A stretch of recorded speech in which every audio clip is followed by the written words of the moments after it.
Jeg står her ved Hvidovre Hospital og vil gerne tale lidt om sundhedspolitik. Sundhedspolitik for mig er også at investere. Investering i velfærd, investering i vores sundhed.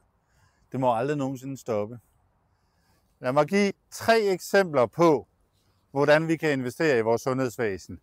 For det første, tandhygiejne. For det andet, vores medarbejdere. Og for det tredje, vores unge mennesker. Tandpleje og mundhygiejne er umådeligt vigtigt. Hvis man ikke har en ordentlig mundhygiejne, som mange gange er afledt af ens tandpleje, så kan man få hjertekarsygdomme, ledegigt, diabetes.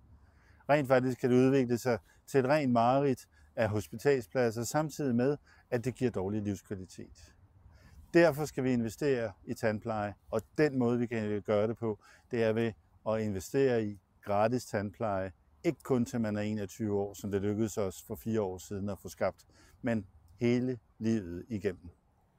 Alt for ofte så overdænger vi vores medarbejdere med, hvad man næsten kunne sige var irrelevante arbejdsopgaver, eller rent faktisk noget, hvor der er en anden fagprofession, der kunne gøre det bedre. Vi overdænger vores medarbejdere med administrative opgaver, som tager tiden fra deres faglighed.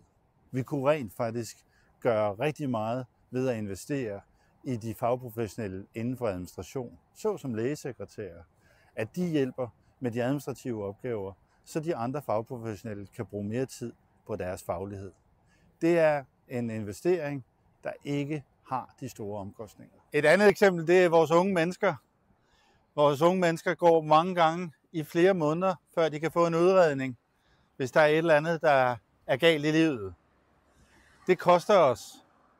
Det vil være en lille investering at sikre, at de hurtigt kunne finde ud af, hvad der var galt, så vi også kan gå i gang med at hjælpe dem. Det er bare en af de måder, hvor vi ved en lille investering, kan hjælpe vores unge mennesker, en stor del af vores befolkning, med at få et bedre liv. Fordi ellers med en udredning, der tager lang tid, så kan det også betyde mange års venten og mange års dårlig sundhed. Derfor skal vi investere i vores unge mennesker. Ikke kun på den her måde, men egentlig også i deres ungdomsuddannelser. Det er rigtig vigtigt, at de får mulighed og tid til at kunne vælge den rigtige ungdomsuddannelse. Det kræver nogle gange, at vi også har uddannelser tæt på, hvor de bor og hvor de lever. Der er valg til Region Østdanmark den 18. november 2025, og jeg er din kandidat til regionsrådsvalget. Jeg hedder Claus Heje. Følg mig på Facebook og husk at stemme personligt.